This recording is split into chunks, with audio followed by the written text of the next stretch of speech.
Hello बच्चों, let's see this question and here this question says explain the implications of the First World War on the economic and political situation of India। Question आपसे बोल रहा है कि first world war की क्या implications थी India के economic और पॉलिटिकल सिचुएशन पे, उनको आपको एक्सप्लेन करना है। बेसिकली हमारे को यहाँ पे बताना है कि फर्स्ट वर्ल्ड वॉर का इंडिया के इकोनॉमिक लेवल पर या इकोनॉमिक एस्पेक्ट में और पॉलिटिकल एस्पेक्ट में क्या इम्पैक्ट पड़ा था, वो हम यहाँ पे डिस्कस करेंगे। क्वेश्चन का की कंसेप्ट है impact of first world war. ठीक है, अब वो इम्पैक्ट इकोनॉमिक तरीके से कैसे पड़ा था, पॉलिटिकल सिचुएशन पे कैसे पड़ा था, वो हम यहाँ पे डिस्कस करते हैं। पहला पॉइंट है the first world war create a new economic and political situation in India. It led to huge increase in military expenditure which was finalised by war loans and increasing taxes. देखिए first world war के दौरान ना new economic और political situation create हुई थी India में, और जिसकी वजह से क्या हो गया था, मिलिट्री एक्सपेंडिचर बहुत बढ़ गया था। देखो वॉर होती है, सैनिक लड़ने जाते हैं, बहुत सारी चीज़ों की ज़रूरत होती है, ना सिर्फ हथियारों की, उनके पहनने वाले कपड़ों की, खाने पीने की और उनके हथियारों को खरीदने की, बहुत तरीके के मिलिट्री एक्सपेंडिचर राइज हो गए थे ड्यूरिंग द वॉर। अब इस वजह से जब ब्रिटिश गवर्नमेंट को पैसों की ज़रूरत थी तो क्या किया गया, उसको कैसे फाइनेंस किया गया इस वॉर को, या तो लोन लिए गए और या फिर टैक्स को इंक्रीज कर दिया गया। और वो टैक्स किसके ऊपर लगाए जा रहे थे, इंडियंस के ऊपर लगाए जा रहे थे। Income tax was introduce India में, फिर इनकम टैक्स को भी इंट्रोड्यूस किया गया अलग अलग प्रोफेशंस में। Price of goods increase between 1913 to 18। This create problem to common people.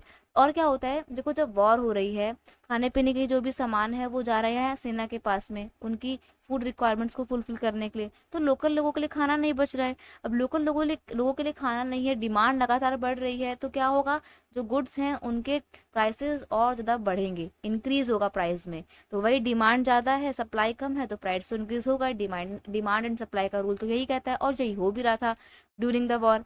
First World War created a situation where import from other countries into India start reducing, and there was high demand for goods like cloth, jute bag and food item etc।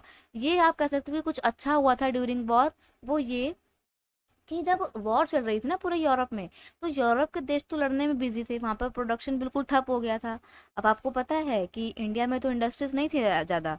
हमारा जो भी तैयार माल आ रहा था वो कहाँ से आ रहा था, वो तो ब्रिटेन से बन के आ रहा था। ब्रिटेन की इंडस्ट्री में बन रहे थे हमारे कपड़े जो हम पहनते थे उस टाइम पे, क्योंकि इंडिया का तो क्लोथ इंडस्ट्री बिल्कुल डाउन कर दिया था हमारे ब्रिटिशर्स ने। तो जब ब्रिटेन का ही इंडस्ट्री काम नहीं कर रहा है, वहाँ पे प्रोडक्शन बिल्कुल ठप हो रखा है, तो इंडियंस की डिमांड कैसे पूरी होगी। तो वैसे में इंडिया में ही इंडस्ट्री सेटअप होती हैं, और इनफैक्ट जो क्लोथ की, जूट बैग की, फूड आइटम्स की रिक्वायरमेंट थी उस टाइम पे, डिमांड थी, उसको फुलफिल किया जा रहा था इंडियंस के द्वारा। तो इस टाइम पे इंडिया में एक इंडस्ट्रियल डेवलपमेंट देखने को मिलता है।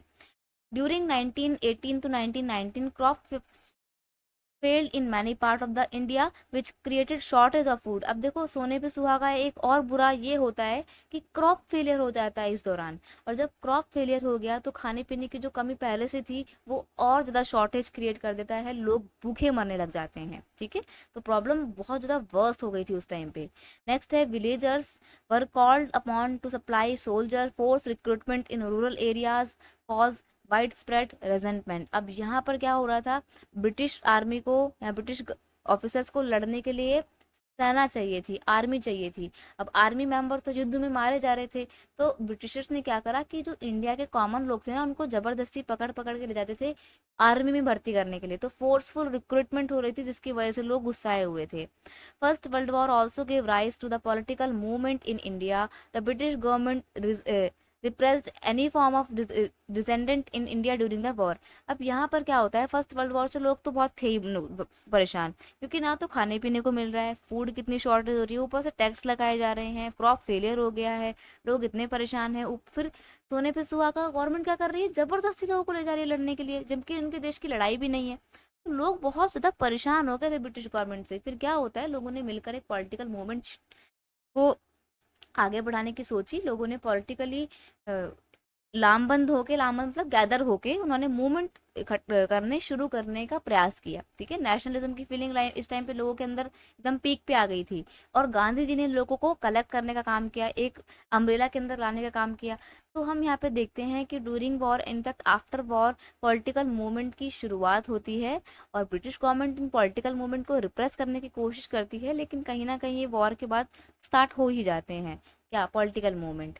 जैसे आपको पता है ना 1920 के लास्ट में यानी कि 21 की स्टार्टिंग में गांधी जी ने अपना एक मूवमेंट स्टार्ट किया था, non cooperation movement. In fact just war के बाद 1919 में जब रॉलेट एक्ट भी पास किया गया था, इसके अगेंस्ट में भी गांधी जी ने रॉलेट एक्ट मूवमेंट चलाया था। ठीक है, तो the Rowlatt Act pass in 1919, 1919 में रॉलेट एक्ट पास हुआ था, which allow the government to arrest the detain people without trial. This led to the Jallianwala Bagh मैसकर।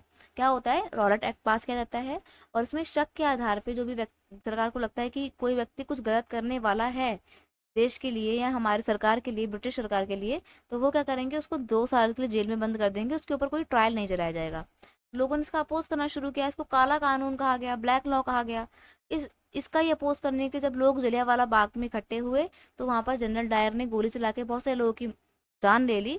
तो ये मस्कर हुआ, and which British troop open fire. यहाँ पर जलियांवाला बाग में वही लोगों के ऊपर बंदूकें चला दी गई, लोगों के ऊपर गोलियां चला दी गई, काफी सारे लोग मारे गए। पीसफुल गैदरिंग में जो इंडियंस बैठे हुए थे उनकी किलिंग हो गई, हंड्रेड्स ऑफ पीपल डाइड। और इसकी वजह से प्रॉब्लम और ज़्यादा क्रिएट हो जाती है, लोगों को और ज़्यादा गुस्सा आ जाता है, और इन सब चीज़ों का सम अप निकल के आता है पॉलिटिकल मूवमेंट। फिर जब भारत के लोगों को लगता है कि ब्रिटिश सरकार हमारे साथ कुछ अच्छा नहीं कर रही है, इनफैक्ट हमारी डिमांड्स भी पूरी नहीं कर रही है, तो लोगों ने फिर इस बात को समझा और इकट्ठे होकर पॉलिटिकल मूवमेंट में बढ़ चढ़कर हिस्सा लिया। तो यहाँ पर हम देखते हैं कि वॉर के कैसे हमारे देश के ऊपर इकोनॉमिक और पॉलिटिकल इम्पैक्ट पड़े। I hope you understood it well. Best of luck.